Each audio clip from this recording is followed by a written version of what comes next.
अस्सलाम स्टूडेंट्स, कैसे बेटा आप लोग सारे। आज बेटा फर्स्ट ईयर की एक नई वीडियो दोबारा से आपके लिए ला रहा हूँ। उम्मीद है सारे बिल्कुल ठीक ठाक होंगे। अच्छा बेटा, लास्ट लेक्चर में हमने जो एक्सरसाइज 9.1 के क्वेश्चंस किए थे, अब उसके अलावा जो हमारे क्वेश्चंस रह गए हैं वो है उसमें क्वेश्चन नंबर 13, 14 और 15। इंशाल्लाह इस लेक्चर में मैं क्वेश्चन नंबर 13 करवाऊंगा और क्वेश्चन नंबर 15 करवाऊंगा। 14 वाला जो क्वेश्चन है उसको लास्ट लेक्चर में करेंगे, बिकॉज मैं जिस लेक्चर में क्वेश्चन नंबर 14 करवाऊंगा उसी लेक्चर में मैं ये फार्मूला जो हम यूज़ कर रहे हैं L = R थीटा, तो उसी लेक्चर में मैं इस फार्मूले का प्रूफ भी करवाऊंगा इंशाल्लाह। बिकॉज क्योंकि जिस तरह से क्वेश्चन नंबर 14 की वर्किंग है, सेम उसी तरह की वर्किंग इस फार्मूले की डेरिवेशन में होगी, ठीक है ना, प्रूफ में होगी। तो ज़रा क्वेश्चन नंबर 14 देखते हैं बेटा। आसान क्वेश्चन है पर समझने वाला है, थोड़ा सा टेक्निकली है।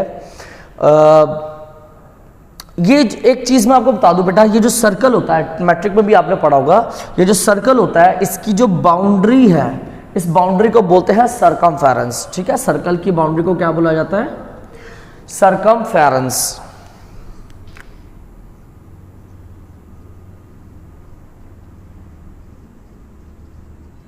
ठीक है। और इस सरकमफेरेंस का फार्मूला होता है, मतलब ये बाउंड्री की लेंथ कितनी है, ये बाउंड्री कितनी बड़ी है, अगर हमने इसकी वैल्यू फाइंड करनी है तो उसका फार्मूला है 2πr। r क्या है? सर्कल का रेडियस है, ठीक है ना। अच्छा, अब जरा क्वेश्चन के स्टेटमेंट पढ़ते हैं, ध्यान से देखते हैं इसमें क्या क्या है, समझने वाला है, इंटरेस्टिंग है। पढ़ते हैं पहले इसको सारा।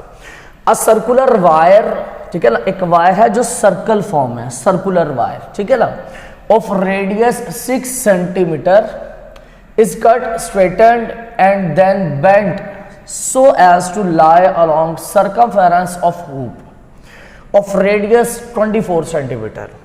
Find measure of the angle which it subtends at the center of hoop. तो इसमें बेटा डाटा क्या क्या है वो समझेगा। सबसे पहले है रेडियस, एक 6 सेंटीमीटर का रेडियस, और ये किसका रेडियस है? सर्कुलर वायर का, ठीक है। मान लो कि ये हमारे पास एक वायर है, किस फॉर्म में है? सर्कुलर फॉर्म में है। और इस सर्कुलर वायर का जो रेडियस है, मतलब सेंटर से लेकर बाउंड्री तक का जो फासला है, ये जो रेडियस है इसका, वो कितना है?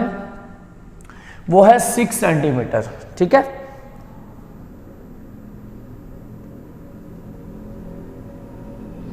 इसी चीज को मैंने यहां डाटा में लिखा, रेडियस ऑफ वायर, जिसका नाम मैंने RW रख दिया। R stand for radius, W stand for wire.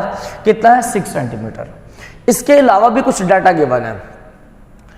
Circumference of hoop of radius 24 centimetre, मतलब हमें हूप का भी रेडियस दे दिया गया है। हूप का रेडियस क्या है? 24 सेंटीमीटर। इसी को मैंने लिखा रेडियस ऑफ हूप, जिसका नाम RH रख दिया हमने, और उसके बाद को 24 सेंटीमीटर। अब हूप किसको कहते हैं बेटा? ये भी सर्कल शेप में ही होता है। जैसे आपने देखा हो, बास्केटबॉल का देखा हो कभी टीवी पे, या वैसे कभी खेला हो, तो जो उसकी बास्केट्स होती है जहाँ पर हम गोल करते हैं, जो पास करते हैं उसमें, तो उसके राउंड एक रिंग सा होता है। वो जो रिंग होता है सर्कुलर फॉर्म में, उसको बोला जाता है हूप, ठीक है ना। तो मान लो कि ये एक हूप है, और इस हूप का हमें रेडियस दिया हुआ है, मतलब सेंटर से बाउंड्री तक का डिस्टेंस दिया हुआ है, और इसका रेडियस कितना है? 24 सेंटीमीटर, ठीक है। तो इसका जो है क्या कहते हैं, रेडियस ज्यादा है, इससे मैंने सर्कल भी थोड़ा बड़ा बना दिया, इसके रेडियस कम है, ये सर्कल थोड़ा छोटा बना दिया मैंने। अच्छा, ये दो डाटा वैल्यूज गिवन है। फाइंड क्या करना है? Find measure of the angle which it subtends at center of hoop. Hoop के सेंटर पर कोई एंगल बनेगा, वो एंगल हमने फाइंड करना है। हमने फाइंड क्या करना है? एंगल ऑफ हूप, जिसको हम बोल देते हैं थीटा, और इसकी वैल्यू हमने फाइंड करनी है। अब देखो बेटा, इस हूप के सेंटर पर कोई एंगल बनेगा, वो एंगल फाइंड करना है, और इस हूप का रेडियस भी दे दिया है, ठीक है। अब फार्मूले में आपको पता 3 चीज होती है, L = R थीटा। थीटा हमने फाइंड करना है, हूप का रेडियस हमें दे दिया गया है, हूप का L आर्क लेंथ, ये इसकी वैल्यू नहीं है हमारे पास। तो हम ऐसा करेंगे कि जो वायर का रेडियस दिया हुआ है और जो स्टेटमेंट में गिवन कंडीशन है उसकी मदद से हम ये एल फाइंड करेंगे, आर्क लेंथ फाइंड करेंगे हुप की। कैसे, जरा स्टेटमेंट की तरफ तवज्जो करते हैं।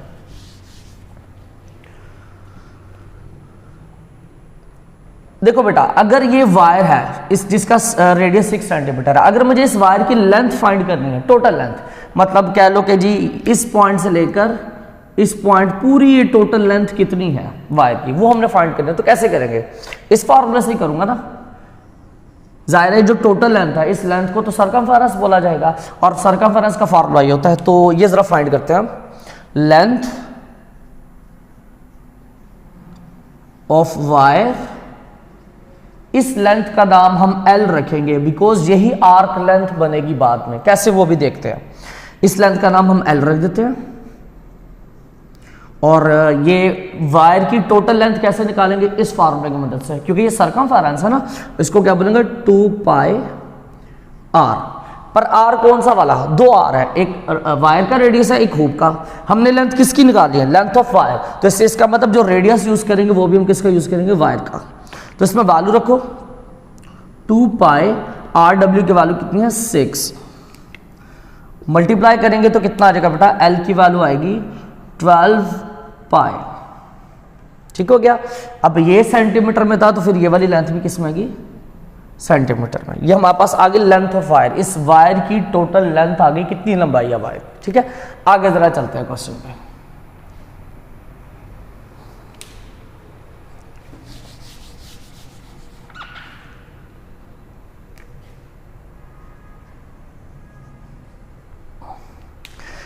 अच्छा बेटा, इस क्वेश्चन में ना एक बड़ी इंपॉर्टेंट गिवन कंडीशन है। क्या कह रहा है, a circular wire of radius 6 centimetre is cut. वो कह रहा है जी सर्कुलर वायर है, इसको किया कट किया एक तरफ से। कट करने के बाद इस कट स्ट्रेटेंड, कट किया, सीधा किया, ठीक है ना, कट स्ट्रेटेंड, उसको कट मार के उस वायर को क्या कर दिया हमने, वो जो सर्कुलर फॉर्म है उसको सीधा कर दिया। उसके बाद क्या किया, and then bent so as to lie along the circumference of hoop। वो कह रहे जी उस वायर को कट किया, कट करने के बाद सीधा किया, सीधा करने के बाद उसको बेंड कर दिया। कहां पर बेंड कर दिया, along the circumference of hoop। ये जो हुप की सर्कमफेरेंस है, इस सर्कमफेरेंस के ऊपर इस वायर को क्या कर दिया, बेंड कर दिया। मसलन इस वायर को सीधा करने के बाद ना उस वायर को इस हुप के ऊपर चढ़ा दिया, जैसे कवर चढ़ा देता है ना, वैसे इस वायर को हमने कहां चढ़ा दिया, इस हुप के ऊपर चढ़ा दिया। वो टोटल वायर की जितनी भी लेंथ थी ना, उस वायर को इस हुप के ऊपर चढ़ा दिया। लेट्स सपोज यहां से वायर को चढ़ाना स्टार्ट किया और यहां पर आके वायर खत्म हो गई, क्योंकि वायर छोटी है ना, इसका रेडियस 6 सेंटीमीटर है, इसका 24 सेंटीमीटर है। ये सर्कल छोटा, ये बहुत बड़ा सर्कल है, ठीक है ना। तो इससे वो जो वायर है वो लेट्स सपोज यहां से स्टार्ट हो गई, इधर आके खत्म हो गई। तो जरा इसको सेंटर के साथ मिलाओ, इस पॉइंट को। तो गौर करो बेटा, ये यहां से लेकर यहां तक क्या फासला क्या है, ये क्या है, रेडियस। ये रेडियस है किसका, हुप का, आर एच। और यहां से यहां तक का फासला ये क्या है, ये भी रेडियस है किसका, हुप का।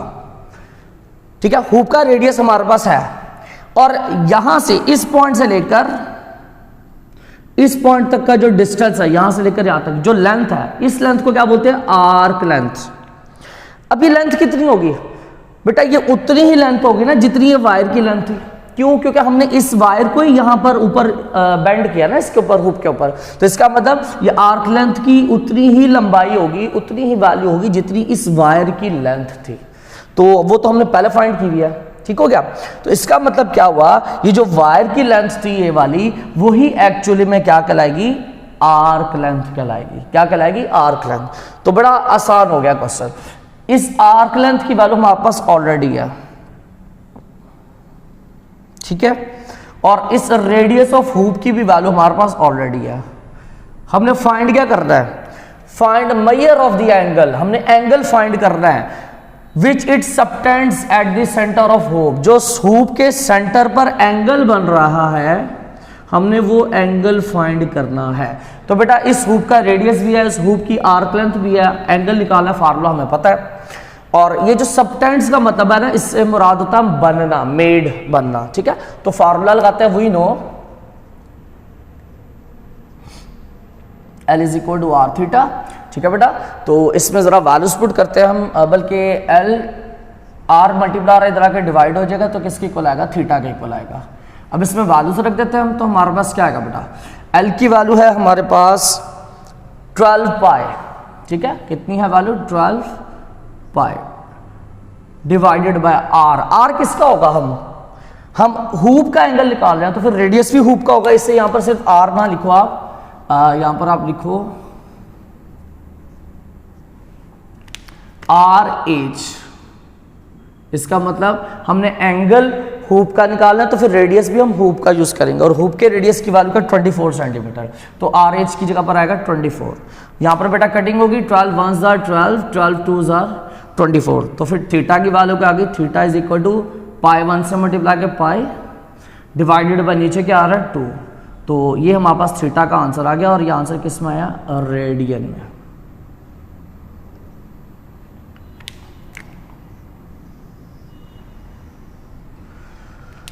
तो ये बेटा क्वेश्चन कंप्लीट हो गया। बड़ा आसान क्वेश्चन है बट कॉन्सेप्चुअल है, थोड़ा सा समझने वाला है, तो कोशिश कीजिएगा इसको ध्यान से समझिएगा और प्रैक्टिस कीजिएगा। ठीक हो गया। अच्छा बेटा, नेक्स्ट क्वेश्चन जो है हमारे पास क्वेश्चन नंबर 15 है, और इसको भी समझिएगा क्या कह रहा है। 2 सिटीज़, 2 शहर हैं जिनका नाम A और B है। एक शहर उसका नाम A रख दिया, दूसरा शहर उसका नाम B रख दिया। lie on the equator such that their longitudes are 45 degree E से मुराद है east and 24 degree west respectively. Find distance between 2 cities, इन दोनों शहरों के दरमियान फासला मालूम करना है। Taking radius of earth is 6400 kilometres. इसकी डायग्राम 3D डायग्राम बनेगी, तो इसको आपने ना सपोज कर लेना। मैं यहाँ पे भी बनाने की कोशिश करता हूँ कि आपको समझ आए। आपने सपोज करना है, आपने ग्लोब देखा होगा स्कूल वगैरह में, टीवी वगैरह में ग्लोब होता है। उसमें ग्लोब में क्या होता है, जिसमें दुनिया अर्थ बनी होती है, मैप बना होता है, जस्ट लाइक फुटबॉल। अब फुटबॉल का आपको पता है वो हर तरफ से गोल होता है। फुटबॉल इस डायरेक्शन में भी गोल है, और आमने सामने वाले डायरेक्शन में भी गोल है, ठीक है, और इस तरह से भी गोल है। फुटबॉल हर तरह से गोल है। तो इसी तरह से मान लो कि ये ग्लोब है जस्ट लाइक फुटबॉल, और ये भी हर लिहाज से मतलब गोल है कुछ इस तरह से।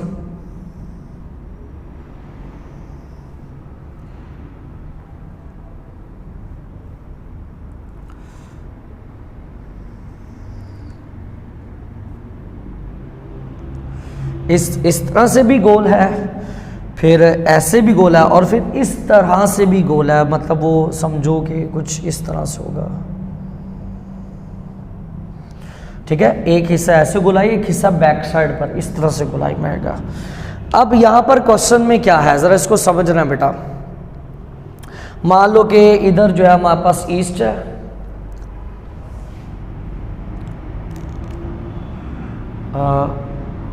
ये ईस्ट है और ये वेस्ट है, ठीक है, और ये जो है अर्थ का सेंटर पॉइंट है। अब ये सेंटर पॉइंट है, तो यहां से एक रेफरेंस साइन हम आगे तक ले जाते हैं, ठीक है। तो सेंटर से बाउंड्री तक का फासला समझ लो कि ये रेडियस है। अब वो क्या कह रहे हैं, 2 cities A and B lie on the equator। Equator से मुराद आप ग्लोब समझ लो, ठीक है, इक्वेटर पर लाई कर रहे हैं। Such that their longitudes are 45 degree east and, मतलब जो पहला शहर है सिटी ए, वो कितना एंगल बना रहा है, 45 डिग्री बना रहा है ईस्ट की जानिब, और जो दूसरा शहर है बी, वो कितना एंगल बना रहा है, 24 डिग्री बना रहा है वेस्ट की जानिब। मतलब कुछ इस तरह से सीन होगा कि यहां पर आएगा सिटी ए और यहां पे करके आएगा सिटी बी। ईस्ट की जानिब सिटी ए होगा और वेस्ट की जानिब सिटी बी होगा। क्यों? क्योंकि ए जो है वो 45 डिग्री ईस्ट की तरफ एंगल बना रहा है और बी जो है वो 24 डिग्री वेस्ट की तरफ एंगल बना रहा है, ठीक है ना। तो हम ऐसा करते हैं बेटा, ये ठीक है, तो इस दौरान जाहिर है कुछ ना कुछ सेंटर पर एंगल तो बनाएगा ये सिटी है। ये एंगल जो है इसकी वैल्यू कितनी है, 45 डिग्री ईस्ट की जानिब। ये एंगल जो बन रहा है किस डायरेक्शन में बन रहा है, ईस्ट की तरफ बन रहा है। अच्छा, इसी तरह से ये सिटी बी भी कोई ना कोई एंगल बना रहा है, ये भी कोई ना कोई एंगल बना रहा है और ये एंगल बना रहा है वेस्ट की जानिब इस तरह से, और वेस्ट की जानिब एंगल बन रहा है तो इसकी वैल्यू कितनी है 24 डिग्री वेस्ट। ठीक है, मतलब मैं जरा ये डाटा लिखता हूं क्या हमारे पास थीटा ए है, ए से मुराद जो सी टी ए एंगल बना रहा है उसकी वैल्यू है 45 डिग्री। ईस्ट नहीं लिखने की जरूरत, ईस्ट जस्ट डायरेक्शन बता रहा है कि वो इस तरफ है। और जो सी टी बी एंगल बना रहा है उसका थीटा बी बोल दो, और वो कितना बना रहा है 24 डिग्री एंगल बना रहा है। ठीक है 24 ये। अच्छा क्या कह रहा है, find distance between two cities. ये जो दो शहर है इनके दरमियान जो फासला है वो फासला हमने निकालना है, मतलब इन दो के दरमियान ये जो फासला है ये फासला हमने फाइंड करना है। इस फासले को तो हम आर्क लेंथ नहीं कहेंगे, उसी तरह का ना, मतलब ये फासला हमने मालूम करना है। और रेडियस सेंटर से बाउंड्री तक का फासला तो हमें दिया हुआ ही है रेडियस ऑफ अर्थ की शक्ल में। ठीक है ना, तो रेडियस ऑफ अर्थ वो कितना है 6400 किलोमीटर। ये वैसे भी कॉन्स्टेंट होता है, आपको याद ही होना चाहिए। तो रेडियस हमें दिया हुआ है ऑफ अर्थ, उसका नाम स्मॉल आर रख दो, कितना है 6400 किलोमीटर्स। अच्छा अब हमने टोटल आर्क लेंथ मालूम करनी है, हमने क्या फाइंड करना है L, distance between two cities.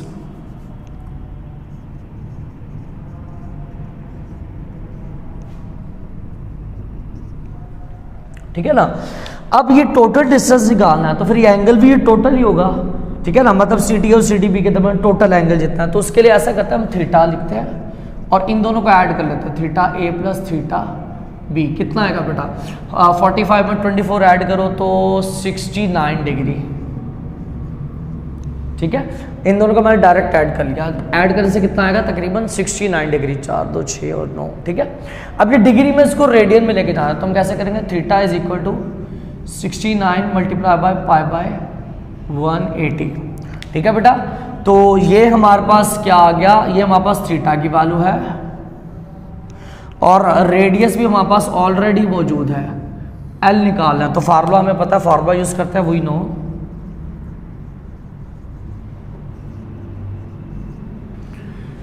ठीक है, आर की वैल्यू क्या है जी हमारे पास, आर की वैल्यू 6400 मल्टीप्लाई थीटा की वैल्यू क्या है 69 मल्टीप्लाई बाय पाई बाय 180। तो इस सारे को सॉल्व कर लो, हमारे पास आंसर आ जाएगा। कितना आंसर उसको लिख लेते हैं 6400 multiply by 69 multiply by pi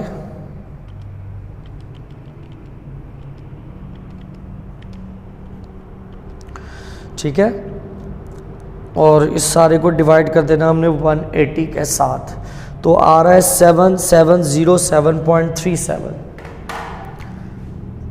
07.37 round of करके इसको कर लेते हैं 4। ये आ गया जी एल, और आर का यूनिट क्या था किलोमीटर, तो फिर इसका यूनिट भी किलोमीटर्स में ही लिख लेते हैं हम। तो बेटा ये भी कंप्लीट हो गया। तो ठीक है, तो इंशाल्लाह नेक्स्ट लेक्चर में जो रिमेनिंग क्वेश्चन रह गए हैं उनको हम डिस्कस करेंगे। ठीक है, अस्सलाम वालेकुम।